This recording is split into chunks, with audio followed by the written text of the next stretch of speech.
I hope you are all finding your seats, and we will start our morning. Another beautiful spring morning. So we know that spring is starting today. That's okay. There was below zero, but that doesn't matter. It's beautiful anyway. We are very happy to have everyone here. We are in our month of the theme reincarnation. And it's been a beautiful month so far. And if you didn't watch the lectures before, please go in our YouTube page. We have the videos of the previous lectures. And today we are happy to welcome to our brother Marco Diniz. And he will have the lecture with the theme, the Plurality of the Inhabited Worlds. And we are very excited for that. And to start our morning, like always, we would like to ask someone to have our initial reading and our initial prayer. And for that, I will call our friend Teresa. And right after, the pulpit is yours.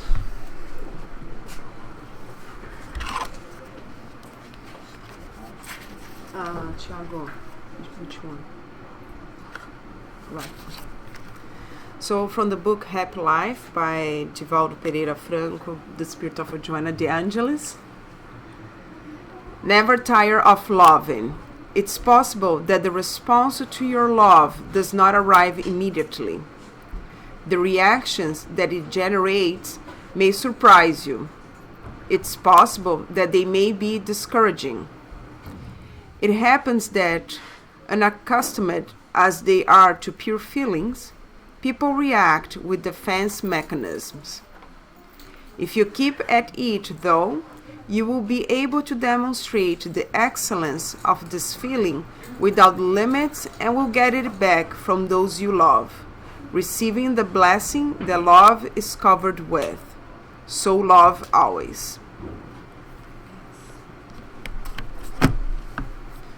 So let us all close our eyes and connect ourselves with God, our Creator, with Jesus, our brother and master, and with all the good spirits that are here present today. And let's thank for the opportunity of being here, all united, to learn a little bit more from the lessons. They are based on the lessons that Jesus brought to us.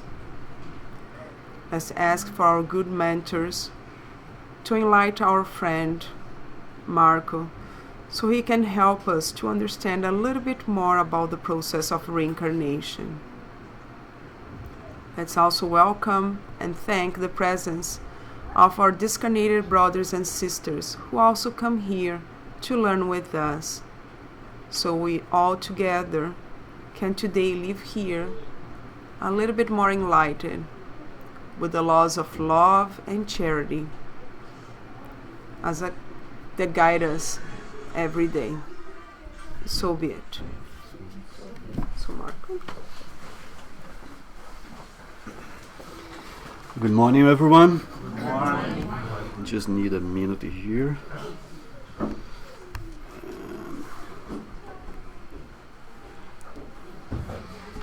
And here I am again, talking about space, other words. I believe some of you are gonna think I watched this lecture before, but I'm gonna try to bring something new. And before I start, I beg you to forgive me in advance, because I have been sick since Wednesday, and that for sure affect the preparation of this lecture and my performance today. But I'm promising, with the help of God and Jesus and all the protectors of this house, I'm going to transmit this message properly. Okay, let's go. And our studies of the Spiritisms, we are using the Brazilian Spirit Federation as Estudo Sistemático da Doutrina Espírita, or Systematic Study of the Spirit Doctrine. We are in Model 7, the Plurarity of the Inhabited Words. And next week you're probably going to be here on the next one. And for the ones that don't know, the Estudo Sistematizado da Doutrina Espírita consists of 3 books, and they are available for free download in PDF format on this address here. Unfortunately, they are only available in Portuguese, and that's the reason that TSS chose them to try to spread or make us to study Spiritism. Okay, and I'm gonna start with John chapter 14 verse 2. In my Father's house are many mansions. I got this from King James Version, but you can find in other versions rooms instead mansions, but I like better dwellings, like we have in the Gospel according to Spiritism.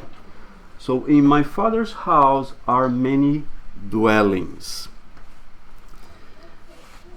The Father house is the universe, and the different or many mansions, rooms, dwellings are the worlds, the planets that revolve the infinite space, offering spirits like us, incarnate spirit like us, stations, schools appropriate to their level of advancement.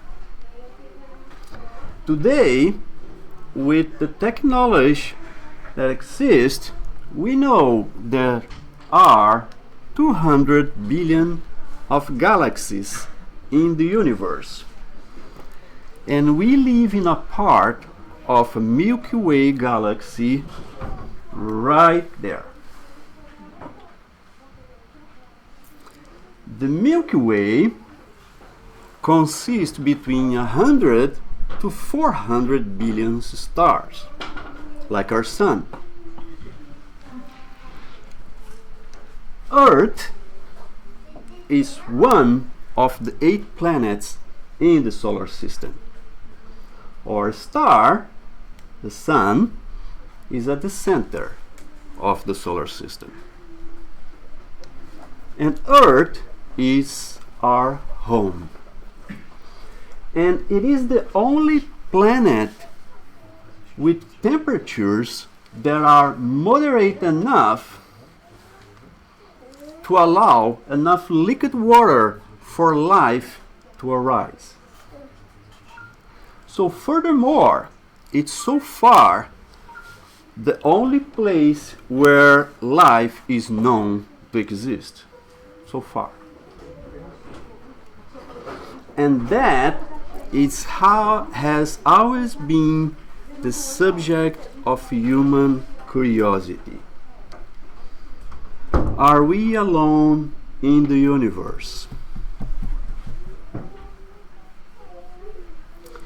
You guys know me, and you know that I like analogies.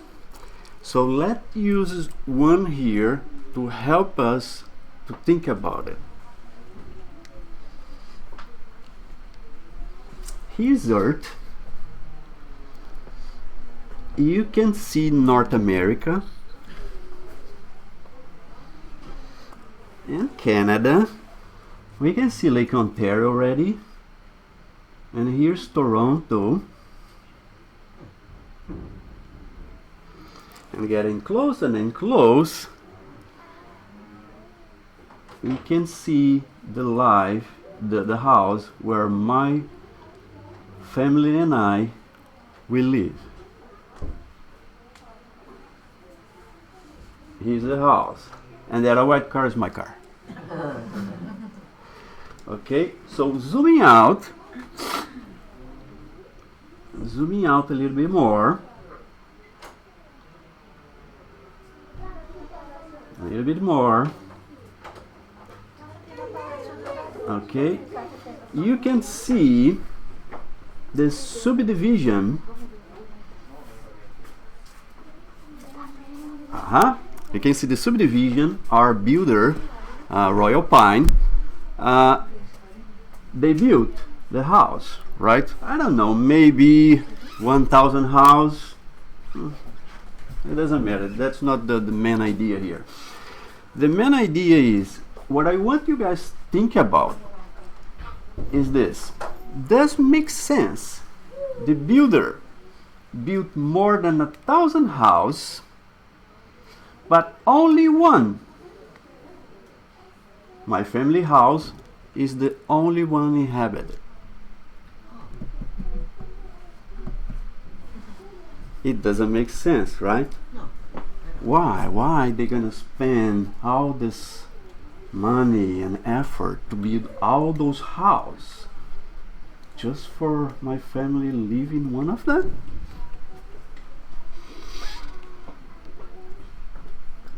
That's why Kardec asked the Spiritist in the Spirit book, question 55.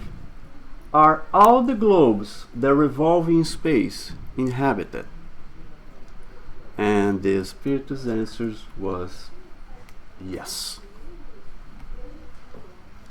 And they continue saying, contrary to what Earthlings believe, because a lot of us still thinking that we are alone, they themselves, that means us, are far from being first in intelligence, goodness, and perfection. And they didn't stop.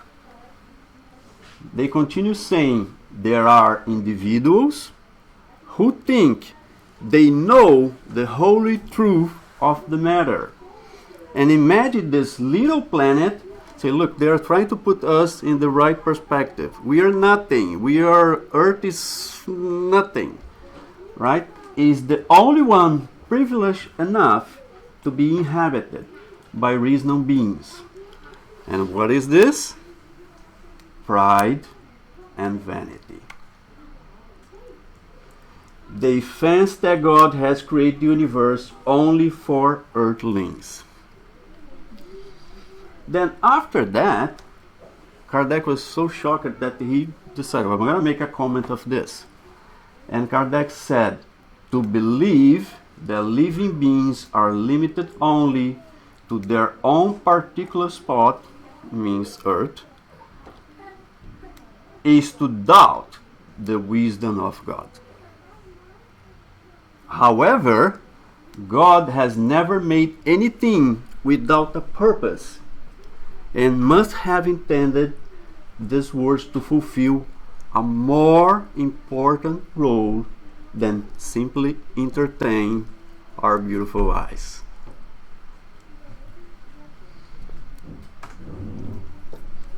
Then in the same chapter, Kardec defined the universe. The universe is comprised of the infinite number of worlds we can see and we cannot see. Right? We are looking for life exactly like us in other planets. That's the big mistake. And all animate and inanimate beings, and all the heavenly bodies moving through space, and all the fluids that fill space. Okay. We know now what is the universe. Sorry.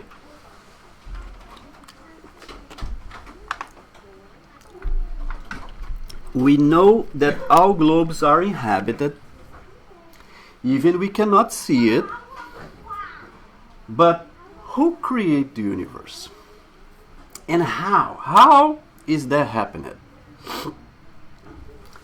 Well, even the most brilliant scientists today have doubts about the Big Bang theory. A common misconception is that the Big Bang provides a theory of cosmic origins. But it doesn't.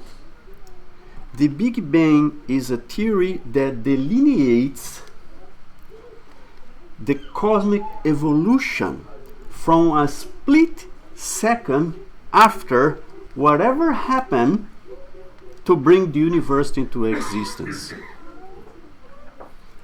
But it says nothing at all about the time zero itself.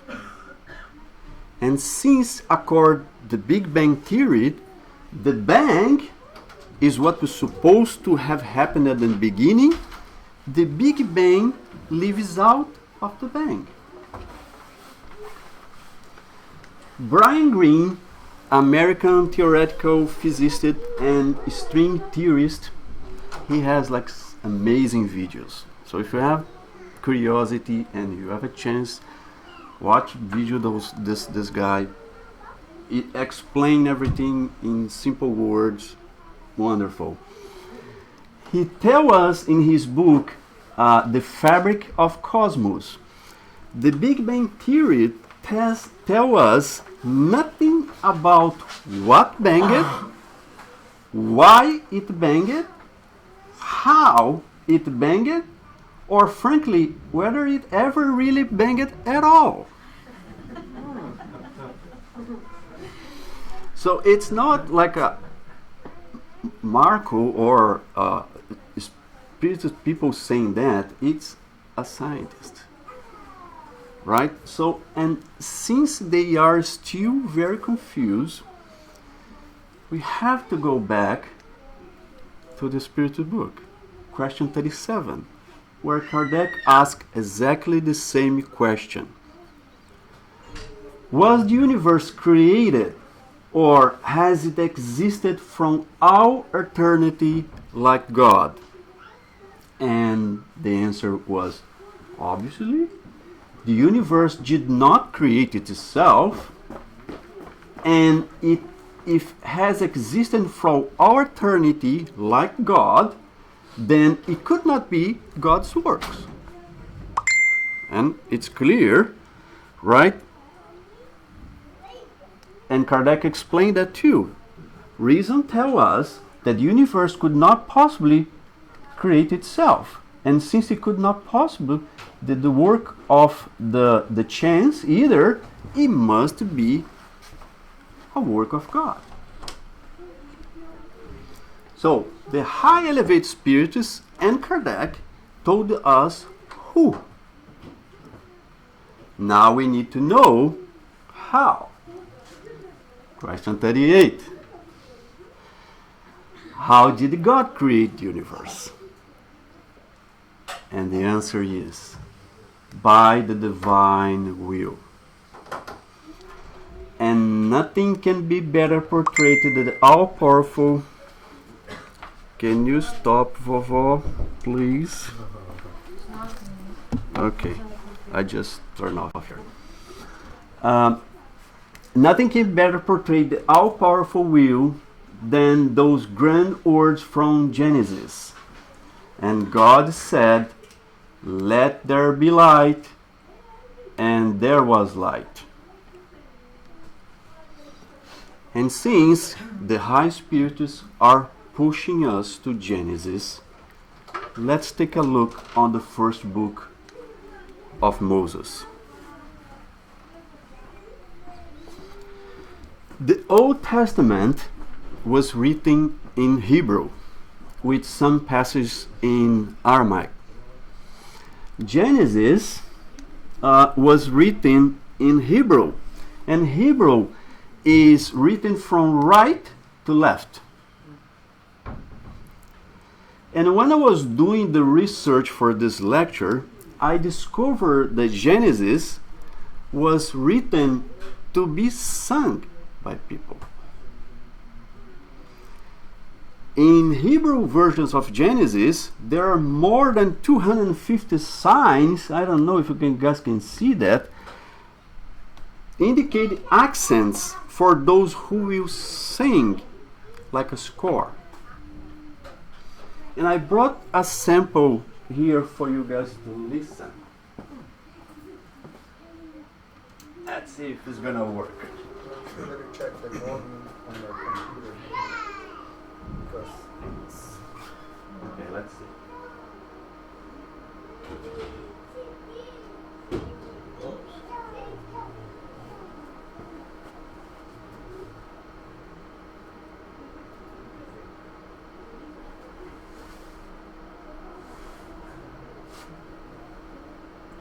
Yeah, you're right, Jan.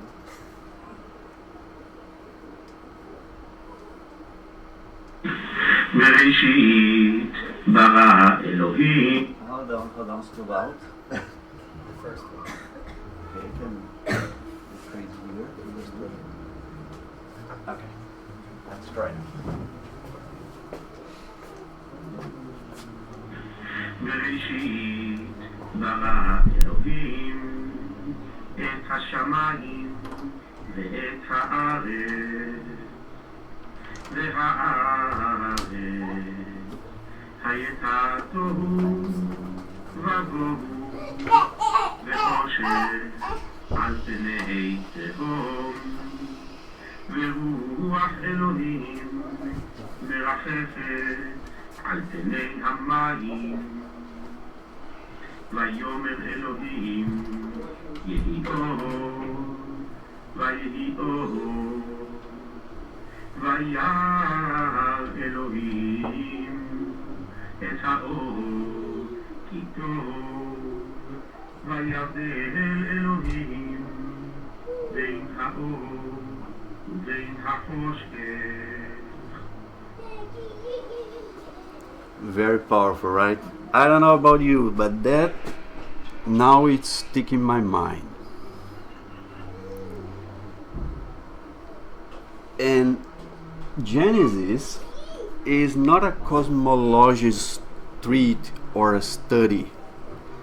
It was not written by a physicist or a scientist.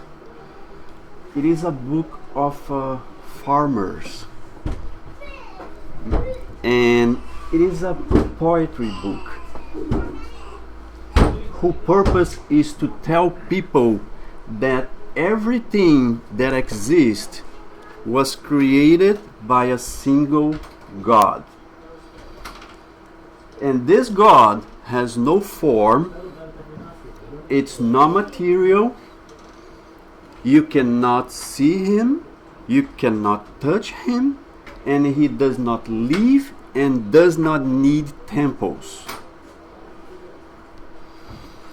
That is the central message.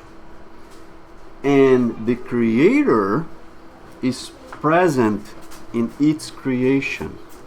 He manages, he drives his creation, and he also interferes and acts a lot too. After hearing that simple sample that I brought, for sure you felt the force, the intensity, the sonority of this book. It's completely different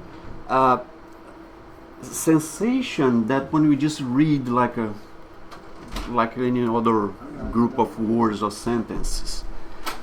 That's what that means for them when they are studying the Genesis. So it's very clear that this book was inspired. We have the absolute certainty that this is not something of the earth. It's not human. It's come from above, way above, for sure. But what I want to call your attention is to one specific detail. The first book of Moses has in this first verse an enigmatic sentence.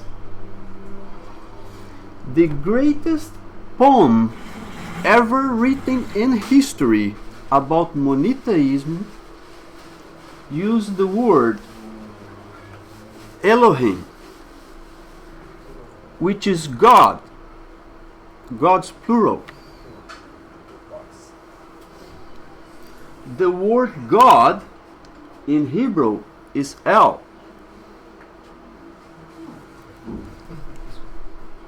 Why? Why they use the word Elohim instead of El? Why?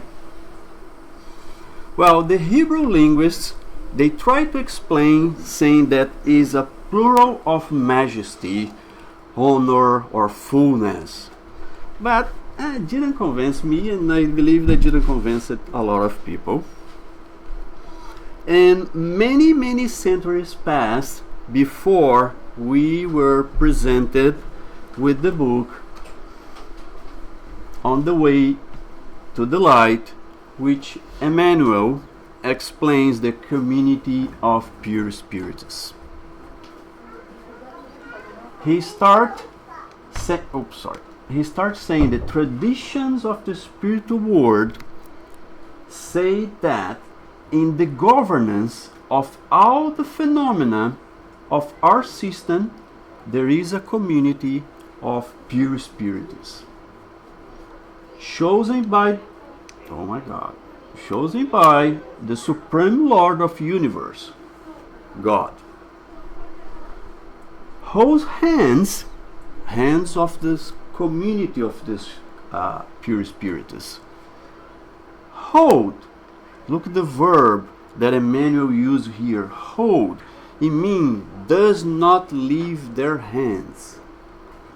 The guiding reins of the life of all planetary collectivities. That means all planets, at least of our system, because he mentioned here our system. And he continues, from what we have been told, and Emmanuel used what we have been told, that means this: Emmanuel does not have access to the community of pure spirits. He heard about, he doesn't have access. And Emmanuel, comparing us with Emmanuel, and then imagining where those guys are. Okay, this community made up of perfect angelic beings.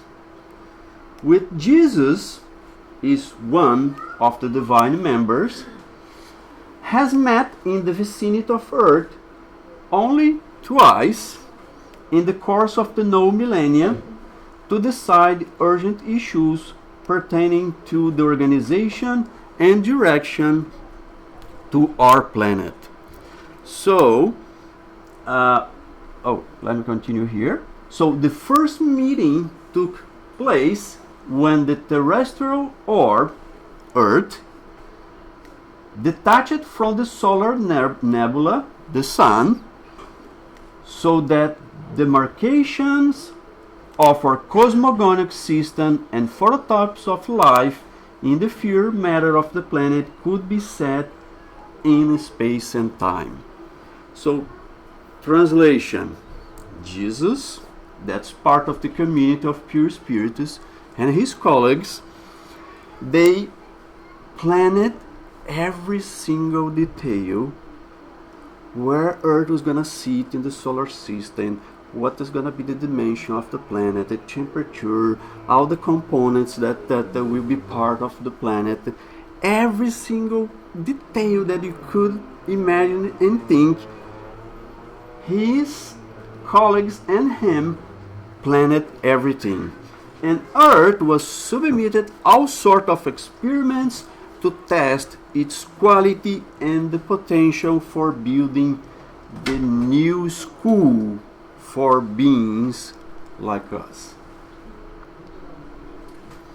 And just to kill your curiosity, the second meeting was to decide, of course not part of this lecture here, but it's just the second meeting was to decide the coming of Jesus to earth to bring the lesson of love. But like I said, that's not part of this lecture. So the Spiritists that have ascended through all degrees of hierarchy and have freed themselves from all impurities of matter, they are the pure spirits. We are gonna be there one day. I'm pretty sure we are right here. Right? But those are what our other religions and even us we call angels. And the bad news is when we reach that point here, we're not gonna retire. Not gonna be retired. There is another scale that starts here and keep going up. Right? So let's say in the moment that you become a pure spirit, you are like a stagiario, I forgot the word in English. Intern, exactly. Intern pure spirit. Right? And then you keep going, and then at the top of this other scale that is not represented here at all, it is this community of pure spirits. Right?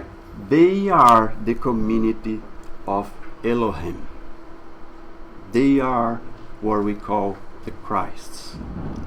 They are a community of gods with the lowercase g.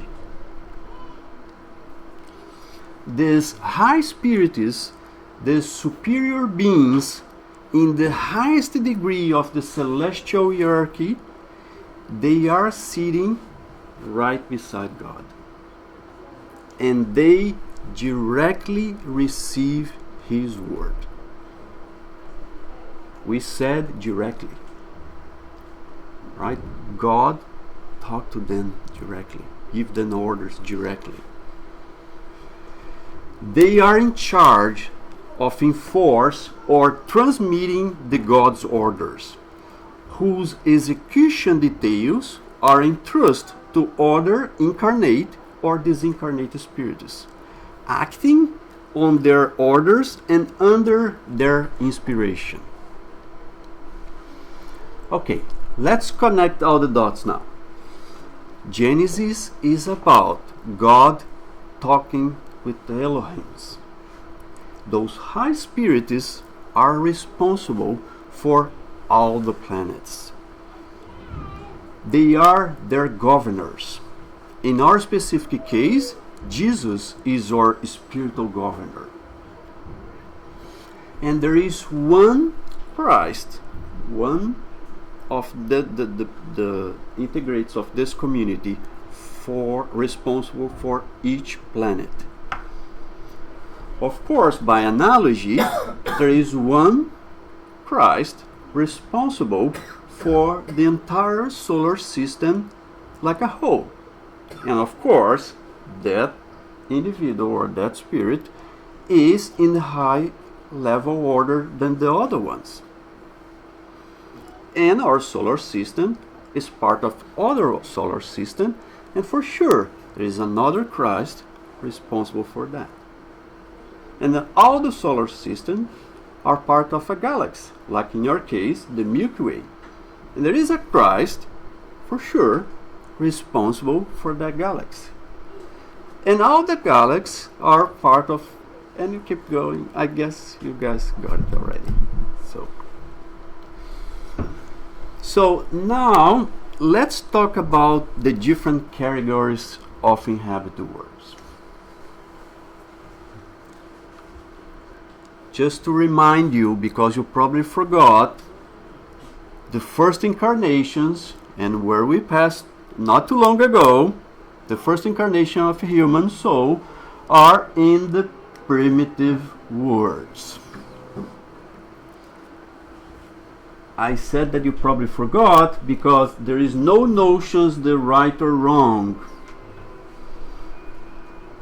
And the brute force is the only law. It looks like there are a lot of people that still think in that way, right? But anyway, oops. With no industry or inventions, they spend life in conquest of food. Okay, so as soon a planet is created, as soon this new university, this new school is created, it is a primitive world. And when after passing for the mineral life, vegetal life, and the first humans just show up there, right? The only thing they know it's okay, I need to survive, and they only think about foods and everything. But we still have a lot of people like us, in between us, that's still thinking or acting the same way like in the primitive worlds. Because we are not Earth, we are not in the primitive world anymore. We were promoted to a trial and an expiation world. It happens when certain intelligence and moral levels are reached. And that is where we are at the moment. So with the intelligence that we have, with the technology what we have, we bring to us a lot of protection, a lot of comfort, right? So we can travel using planes, and we have heaters and everything to protect us, right? We are in the middle of the transition to the next level, the regenerative words, where spiritists obstinate in evil are forced to leave. And the ones they stay here still have something to expiate, right? There is still evil, right? So remember, we are at the moment in the trial expiation world, but we are heading to this level here. But this is another misconception. A lot of people think that when we reach the regenerative worlds, we're going to be a happy world and everything will be good. No. That's not going to happen, right? We'll be like we are in a post-surgery. So a surgery that extracts evil inside of us. But we're still in that convalescence state that we are not feeling very well, and before we make any mistakes, that thing could go back. This evil could come back, right? So that's why we need to, in these regenerative wars, the ones that is gonna stay here, they have something to expiate, to pay some debts, but we'll be kind of okay. We go in the right direction. And the period with the planet stay in this regenerative world is short.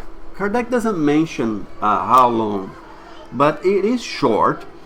And after that, the planet is promoted to a happy world. And in a happy world, hatred, jealous, selfishness are not present anymore.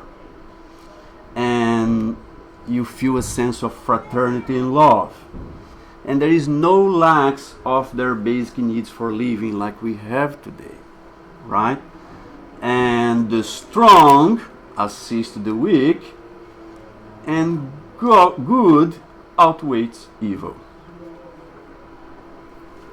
And then, when we reach the top of that scale, we're gonna be in the divine worlds, where only highly evolved spirits inhabit there. Good reigns completely, and there is no evil at all. Okay, let's go back to Earth now. And a quick recap. Jesus and his arm of devoted works, because every one of those spirits of that community, they have an arm. They have like a company, 100 billions of pure spirits working with him, with them, and follow his orders, and like I said, inspired by them. And they built our planet, a sublime university that Emmanuel mentioned in the book Roteiro. Okay, sorry, I got lost here. And doors open to the glory of the teaching. The earth, the stage of carnal activities, is indeed a sublime university, working in various courses and disciplines. So where we pass here, when we face someone outside that does not do what we want, or some kind of challenges we face in our lives, well, this is part of the course and disciplines with the 2 billion students approximately enrolled in various races and nations. Over 20 billion conscious souls disincarnated, so he's saying 2 billion incarnated, 20 billion disincarnated, without taking in consideration billions of subhuman intelligence that are utilized in the multiple service of progress in Earth in other levels of evolution. But we know today that every single thing is connected. Right? A virus that surges in one part of the planet affects everything. Everything is connected. And that's exactly what Emmanuel is telling us here. And just to put that in perspective and clarify, this book, Roteiro, was written in 1952, and the world population on that area was around 2 billion of people. So that means is we are 22 billion of spiritists connected to Earth to complete all the progressive phase in order to obtain perfection. But we are not connected to Earth forever. When a spirit reaches the degree of advancement of one particular world offers, they go to a more advanced one, and so on, until they reach the state of pure spirit. Those various worlds are the stations, or the schools, or universities, like Emmanuel mentioned there, on which spirit finds elements of progresses proportional to their advancement. And it is a recompense for them to go on a world of a higher order. Just as it is a punishment to prolong their stay on an unhappy world. Or worst, to be relegated to one that is even unhappier than the one they are forced to leave, if they have been obstinate in evil. That's what was happened to the spirits of Capella. Right? Capella reached a point that kind of what we are right now, where there was like a few spirits that are holding the progress, and they are disturbing the other ones. So in this case, they are forced to incarnate here on Earth to expiate their faults, and at the same time to help us in our evolution. And to finish, let's look the last question of the spiritual book. I say the last question because the spiritual book has 1,018 questions, right? The original version in French does not have question 1011. Was a typo, right? It goes from 1008, 1009, 1010, and 1012, 1013 until 1019. So it was a typo. And in some versions, they fixed that. So instead, to reach 119, the last question is 118. So the version of the spirit books we have here in TSS, they follow the original French version, and we have the last questions version 1019. So at the end is the same thing. It's one publisher decide to fix the typo, one publisher decide not to do that. But anyway, Kardec asked, and I believe most of us ask ourselves the same question, especially when we see this time we are passing right now, this events that's happening around the world, and especially in Brazil right now. We see, will the kingdom of the good ever be realized on earth? And the Spiritist answer, the good will reign on earth when, among the spirits who come to inhabit it, the good outnumber the evil ones. They will then enable love and justice, the source of goodness and happiness, to reign on earth.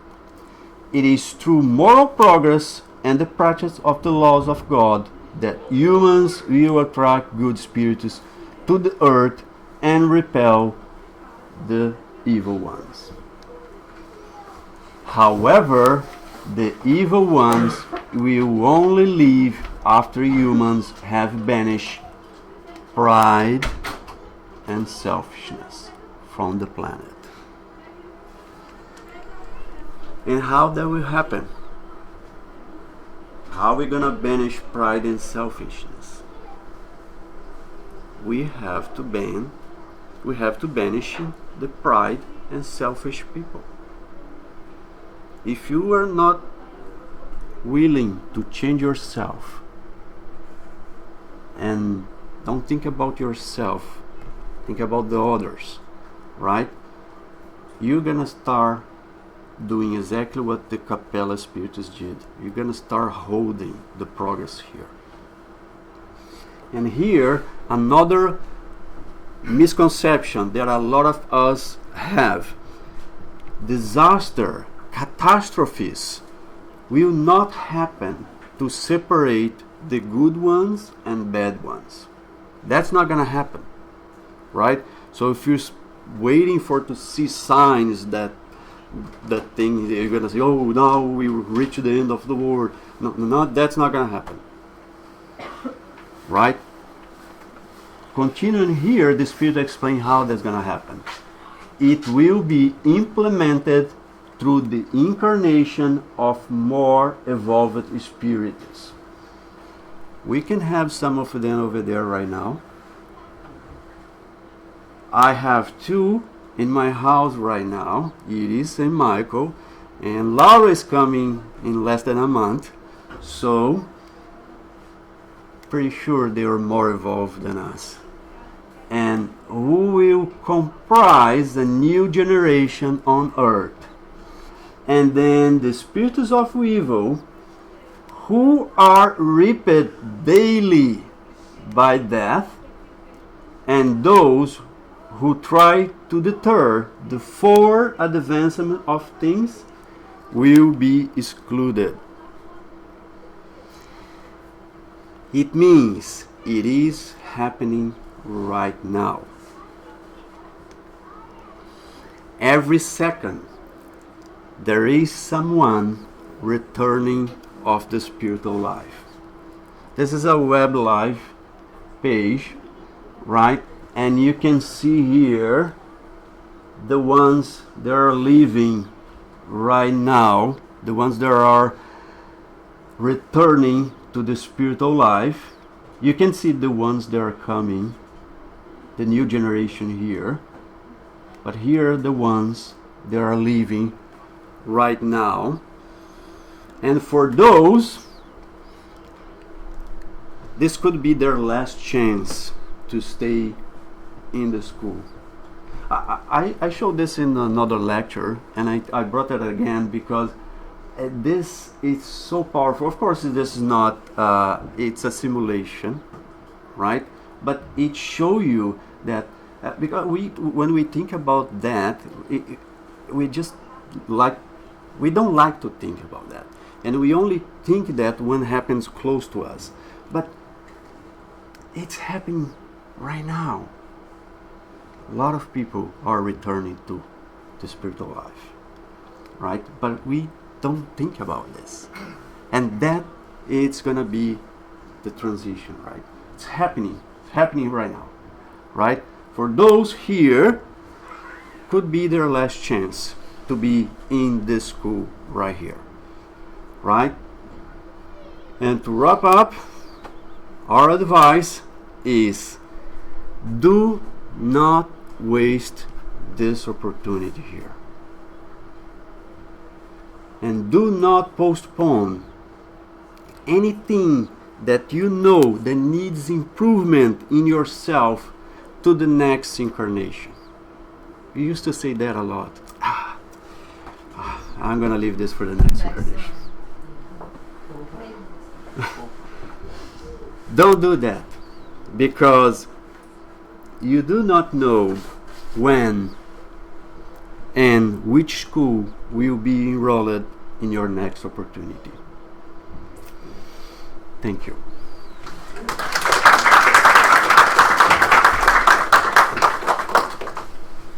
All right, thank you, Marco, very much. Be here with us, as always. Very enlightening and very clear way to help us to understand a lot of our place in the universe. We have a couple of minutes for questions or comments. Yes, Paul? I just want to say, if you prepared that when you weren't feeling well, I can't wait for your next presentation. Oh my God. Well, you don't count. You don't count. He's a humble man, right? My wife is witness. I would like to do more and more and more, but fortunately, I couldn't. Trouble. Yeah, I couldn't, and He was really sick. yeah. But I guess the most important message was this: we should not waste this opportunity here. The theme of the month is the reincarnation, right? So, and we got this blessed opportunity to incarnate once more, and we should not waste this opportunity, right? And I guess this is the most important message. Very much. Any more questions? Okay, please don't go anywhere.